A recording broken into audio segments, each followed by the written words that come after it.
give us a brief kind of a rundown of where you're at in business, level of business, where you're stocked, just to kind of give us an idea. Yeah, so I'm mainly in Dublin at the minute. I am mostly Super Values, fresh good food supermarket, and plenty of independents, and cafes are a great supporter of kombucha. Yeah. Deadly. And so how does all kick off for you? Give us the kind of the beginning stories.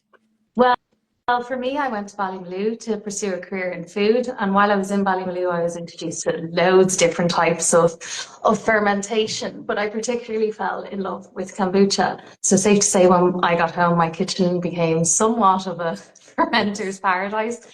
And I brew kombucha for friends and family, and they'd always come back looking for more, and they'd say things like, "We'd love to be able to buy this home brew in store." So that's kind of where I started. Yeah. Cool. What year was that? 2020. Oh, sorry. When did I go to Ballymaloe? No, so I went to when Ballymaloe. you kind of started the business. Oh, 2020. Yeah. 2020. Wow. Post pandemic, I take it, post March 2020. Yeah, like I was working for 3FE as the head chef, and then we closed, and then I kind of just went for it for the kombucha, basically. Cool. Yeah. So bring me back to that time. So, like, in terms of starting the business, obviously 100 different, things to figure out. What were the kind of, I suppose, the biggest challenges you faced early on? I suppose, well, it was COVID. Yeah. And I remember I suppose the main thing was getting onto Instagram and doing local deliveries, really, and saying, I have this much, I'd get messages over Instagram saying, "Can I get a box of 10? Can I, and I was delivering it to the door and, stepping back and giving them away even. Yeah. Yeah. It's amazing, in a way.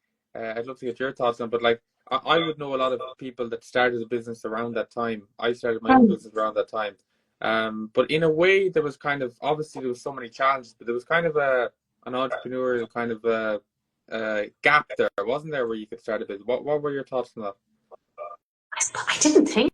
I suppose I just went for it. I know I didn't, I knew I loved kombucha, I loved brewing it, I noticed the health benefits for myself, and I love cooking, and I just wanted to kind of, do something in that. Yeah, in that area, and I just, I'm into health, so it made sense, in that sense. But I didn't think about it. I just went for it, and I was out of work at the time. Yeah. Yeah. Well, I suppose they say naivety is one of the kind of great entrepreneurial. Oh, that's a thing, that's for sure. So, what, like, in terms of, I'm always fascinated by like consumer products that you see on supermarket shelves, and whether it's drink or food. What are it seems to me from the outside, it seems like a difficult business, it's a very competitive business. What sort of challenges do you face in that space? Well, the thing is, I suppose, when I started the kombucha, I did a lot of research, and one of the platforms I did my research on was Mintel. And Mintel had predicted high growth rates within the fermented drinks range and the functional drinks range, and we're seeing that category explode today.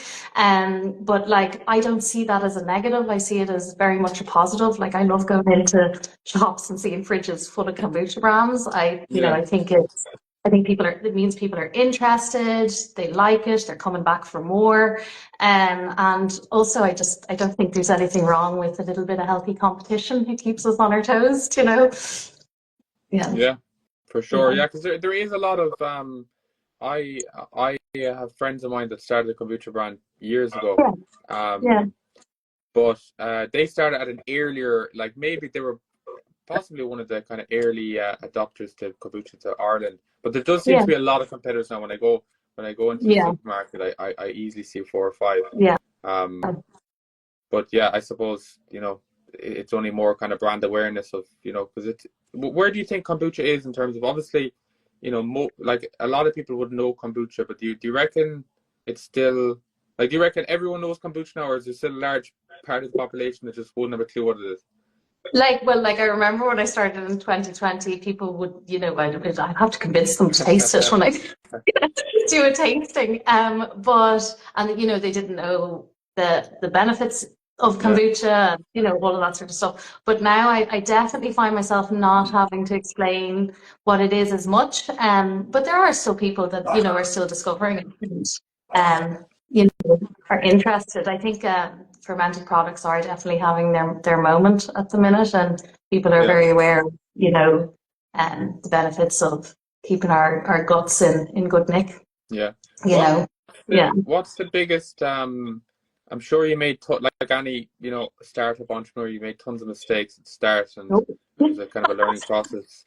Is Yeah. there any standout kind of mistake that stands out to you? Or, Well, for me, I suppose the biggest thing for me would be probably that I registered as a limited company from the get-go, Right. which was just Yeah. for VAT, and I was a one-man band, so it was just like, I don't know why I did that. And what happened is it just increased the administrative burden for me. Of course. And like dealing with the company's regulation office, there's cost involved and it's time consuming, and like doing your VAT returns every 2 months, and if you're late on your returns, there's penalties. Yeah. And so as a result, I found because of that, I didn't get a chance to, or the opportunity even, to avail of financial supports that are available to startups, because I was too busy doing my paperwork. Yeah. Yeah. Wow. That's interesting. I haven't heard that one before, but No, I'm sure it's quite very common. silly mistake. But yeah. Perfect. So tell me, Katie, what's the kind of long-term plans for yourself? So where would you love to see the business in the next couple of years? Or Well, at the minute, I'm just starting an expansion. right. So we bought a load of new tanks. So the goal will be that they'll double capacity, and by this time next year, I'll be at capacity again. So I'll be very much focusing on my sales this year, but also obviously keeping the quality of the product and staying true to my beliefs and why I started in the first place. So yeah, that's the goal at the minute. So is I speak to people in kind of your line of work, like retail, that supermarkets seem to be kind of like the contention point for a lot of people. A lot of people are kind of think it's the way to go in terms of scale, and then other people kind of prefer the kind of independent stores because obviously the supermarket take a chunk off, your margins are kind of limited. Yeah. What's your thoughts on that? Or like for me, it's always been, I started this for a reason. I'm doing it because I noticed the health benefits that it had for me. And I think it's important for me to stay true to that belief system. And I think with that comes a bit of authenticity. And I'm not going to be swayed with that. So for me, it's about slow growth and keeping the quality. And I scale, of course, people, it's all part of it, but I'm not in any race to do that. I'm doing it at slow and steady and staying true to, the kombucha, the product. I want to keep that quality there. I'm not going to go pasteurize it. It's remaining, authentic and, full of probiotics, basically. Yeah, I'm not ruining that's my opinion on it anyway. Deadly. It's refreshing to hear. And